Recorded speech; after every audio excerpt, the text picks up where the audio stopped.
মানুষের জীবনে কৌতূহলের শেষ নেই। কিছু কৌতূহলী প্রশ্নের উত্তর মানুষ পায়, আর কিছু কৌতূহলিক প্রশ্নের উত্তর মানুষ পায় না।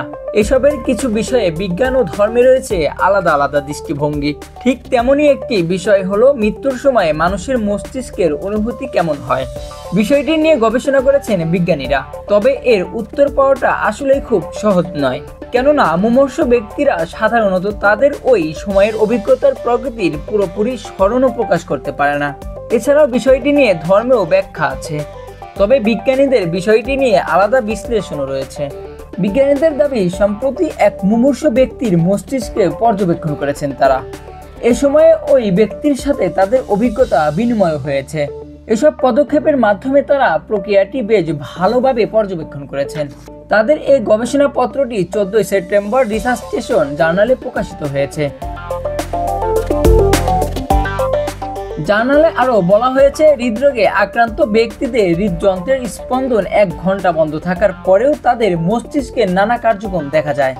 বিজ্ঞানীদের দাবি, মস্তিষ্ক পুরোপুরি মারা যেতে কয়েক ঘন্টা সময় নেয়।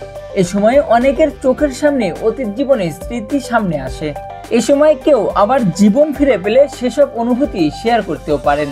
গবেষক বা এমন এক ব্যক্তিকে শনাক্ত করেছেন, তার মুমূর্ষু সময়ের একটি অডিও বাজিয়েছিলেন চিকিৎসকরা। পরে সেই অডিও শনাক্ত করতে পেরেছিলেন এক ব্যক্তি। এ নিয়ে লাইফ সায়েন্সের প্রবন্ধ রয়েছে।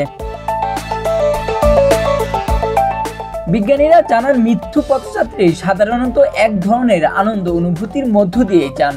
ওই গবেষণাটি 567 জনের উপর চালানো হয়েছে। তাদের মধ্যে বেঁচে ফিরেছেন 53 জন।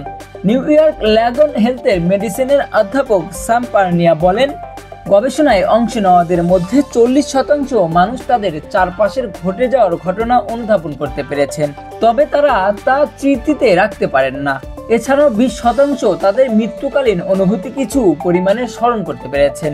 অন্যরা মনে করেন এই সময়ের মস্তিষ্ক তাদের সারা জীবনের কর্মকাণ্ডের এক ধরনের মূল্যায়ন ঘটে, তাদের অতীত চোখের সামনে ভেসে ওঠে।